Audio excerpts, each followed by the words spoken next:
আসসালামু আলাইকুম আমার প্রিয় আপু এবং ভাইয়ারা, আপনারা সবাই কেমন আছেন?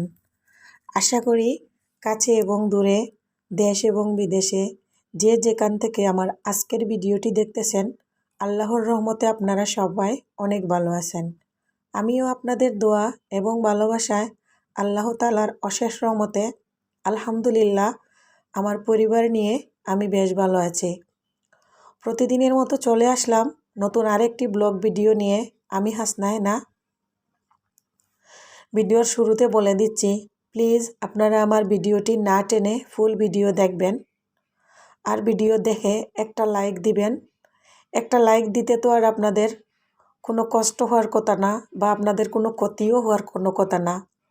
আপনারা একটা লাইক দিলে আমার ভিডিওটা আপনাদের মতো আরও অন্যদের কাছে পৌঁছে যাবে, অন্যান্যরাও আমার ভিডিওটা দেখতে পারবেন। তো রাতের বেলা অনেকগুলা কাপড় জমে আছে, ফ্রি আছিলাম, বসে বসে কাপড়গুলা ভাঁজ করতেছি আর আপনাদের সাথে একটু কথা বলে নিচ্ছি। কাপড় বেশি জমে গেলে ভাঁজ করতে অনেকটা সময় লাগে। তা আমার মতো আপনাদের কার কার এরকম হয়? কাপড় ভাঁজ করাও আরেকটা কাজ।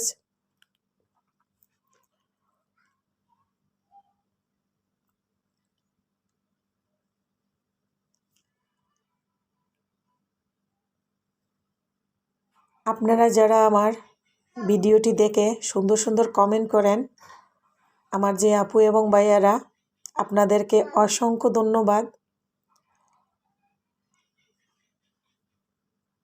এই যে ব্লাউজটা দেখতেছেন, ব্লাউজটার আর শাড়িটা আমি 2015 সালে কলকাতা নিউ মার্কেট থেকে কিনেছিলাম, কিন্তু শাড়িটা আমার মাত্র একদিন পরা হয়েছিল, আর সেদিন পরছিলাম একবার, মাত্র 2বার পরা হয়েছে, আর পরি নাই। তো ব্লাউজটা শাড়িটা আমার খুবই পছন্দের, অনেক সুন্দর। এই যে এটা পিছনের গলা, আর এটা পিছনের গলা, আর ওই পাশে হলো সামনের গলা। আর হাতের কাজগুলা খুবই নিখুঁত। এটা হলো হাতের কাজ, খুবই সুন্দর ব্লাউজটা। যেহেতু আমি হিজাব করি, হিজাব করার কারণে ব্লাউজের ডিজাইনের কাজগুলা আসলে দেখা যায় না, ব্লাউজটা যে কত সুন্দর।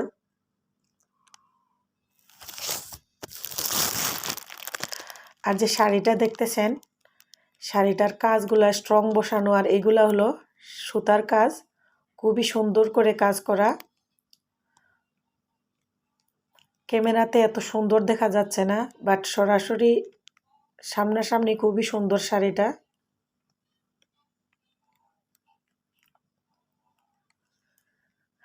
সেদিন কয়টা পায়জামার কাপড় নিয়ে আসছিলাম, বানাইতে দিয়েছিলাম। তো আজকে বিকেলবেলা টেইলার চাপা বাসায় আনি দিয়ে গেল, আরও 2টা ওনার বাসায় রয়েছে। তো আমি একটু খুলে দেখতেছি কেমন হয়েছে, তো আপনাদেরকেও একটু দেখাই নিলাম। মাশাল্লাহ অনেক সুন্দর হয়েছে সেলাইগুলো। আর এই যে এগুলা বুতাম লাগাইছি পায়ের মধ্যে। তা আপনারা বলতে পারেন একই ডিজাইনের একই মডেলের এতগুলা। তো হ্যাঁ, আমি যখনই পায়জামা বানাই, যে ডিজাইনটা আমার ভালো লাগে, এগুলো আমি একসঙ্গে কয়েকটা বানাই নেই। তো এখনও সেই কাজই করছি, মানে একসঙ্গে কয়েকটা বানাই নিছি। এই যে এগুলা বোতাম এভাবে খুলে নেওয়া যায়, খুলে পরা যায়, আবার খুলে বেরও করা যায়। খুবই সুন্দর করে একবারে পট্টি মট্টি দিয়েই বানাই দিয়েছে।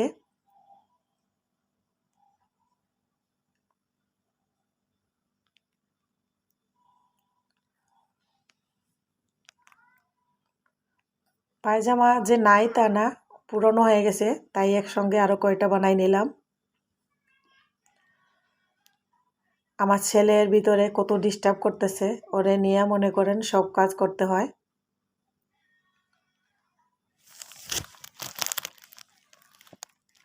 কাপড়গুলো আমার বাজ হয়ে গেছে, এখন ওয়ার্ডরোবে রেখে দেব সব সময় পরার কাপড়গুলা, আর শাড়িটা আলমারিতে রেখে দেব।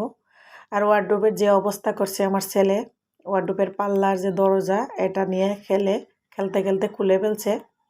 তো আপনারা দেখতে পাচ্ছেন সুতা দিয়ে বাঁধা। তো আপনারা মনে করতে পারেন সুতা দিয়ে বাঁধা কেন, যাতে বাবু খুলতে না পারে সেজন্য এভাবে আটকাইয়ে রেখে দিছে ওর বাবা। আলমারির অবস্থা খুবই খারাপ, সময়ও পাই না আলমারি গুছাবার জন্য। যখন যেটা মন চায় বের করি পরি আর খালি ঢুকাইয়ে রাখি। তো একদিন সময় করে আলমারির সব কাপড়গুলো গুছাইতে হবে। এখন রাতের বেলা খাওয়া দাওয়া শেষ করে সবগুলা হাঁড়ি পাতিল ক্লিন করে বেসিংয়ের উপর পানি জোড়ার জন্য এভাবে রেখে দিয়েছি। আর তরকারিগুলোও গরম করে নিলাম, জাল দিয়ে রেখে দিলাম। প্রচুর গ্যাস, দেখেন রাতের 12টা বাজে, তখন অনেক গ্যাস। সকালবেলা এখন ঘুম থেকে উঠে ব্রাশ করার জন্য বেসিংয়ে চলে আসলাম।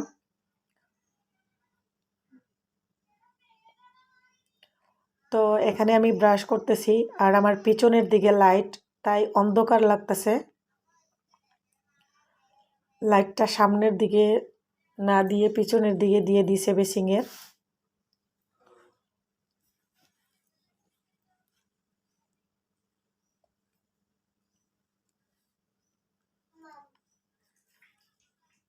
আমি সকালবেলা ফেস ওয়াশ দিয়ে মুখ ধুই।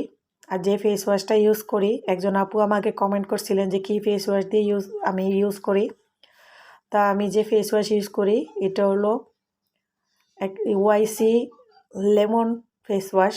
ওয়াইসির একটা প্রোডাক্ট, এটা ইটালিয়ান প্রোডাক্ট। মুখ ধোয়ার পরে আমি একটু মাউথ ওয়াশ দিয়ে কুলি করে নেই, তা আমার ভালো লাগে আর কি।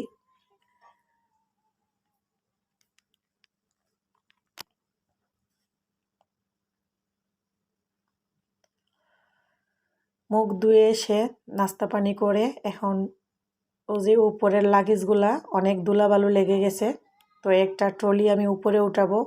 ভাবলাম এখন বাবু ঘুমে আছে, তাইলে এটা একটু হালকা ঝেড়ে নেই, পরিষ্কার করে তারপরে আরেকটা রেখে দিব। উপরের দিকে অনেকগুলা ময়লা জমে গেছিল।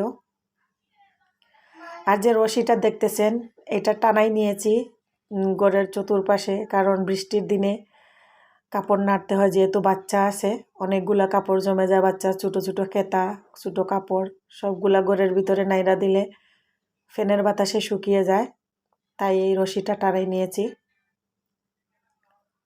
তো আমি এরকম করে ঘরের উপরের দিকটা পরিষ্কার করে নিব। তো বাবুর গাড়িগুলোও অনেক ধুলাবালু জমে কেমন হয়ে গেছে, তো ওর গাড়িগুলোও আজকে আমি পরিষ্কার করে নিচ্ছি। আমার ওয়াশরুমটা খুবই ছোট, এখানে মনে করেন বসে যে বড় কোনো জিনিস রেখে কাজ করব তা করা যায় না। আমার কিচেনটার ওয়াশরুমটা বেশি ছোট হয়ে গেছে, তো কি করব। এখানে এভাবে আমরা থাকার কারণ হলো আমার যেখানে আমি থাকি আশেপাশে ভালো কোনো বাসা নাই, সেজন্য এখানে কষ্ট করে হলেও থাকতে হচ্ছে। এখানে বাড়িওয়ালা ভালো বা পরিবেশটাও ভালো, বাসাটাও মোটামুটি সুন্দর, আমাদের জন্য ঠিক আছে, সিঙ্গেল পরিবারের জন্য। তো গাড়িগুলো আমি সুন্দর করে পরিষ্কার করে নিয়েছি।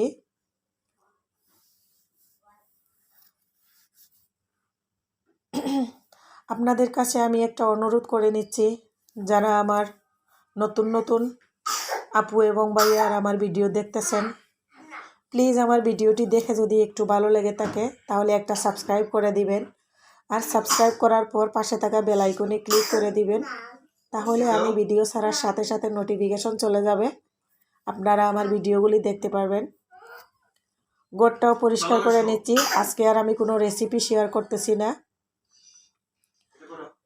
যা কাজ করলাম এগুলোই শেয়ার করলাম। তো বিকেলবেলা ছাদে গাছে পানি দিব, তাই ছাদে চলে আসলাম। কি সুন্দর কলমি শাকে ফুল ফুটছে দেখেন, আমার তো দেখে খুবই ভালো লাগতেছে, তাই আপনাদেরকেও একটু দেখাই দিলাম। আর বেগুন গাছে ফুল চলে আসছে, ওই যে সেদিন বেগুন গাছ লাগাইছিলাম, তো বেগুন ধরে ফেলবে দেখেন। সবাই ভালো থাকবেন, এখানে আমি বিদায় নিয়ে নিচ্ছি। আল্লাহ হাফেজ, আসসালামু আলাইকুম।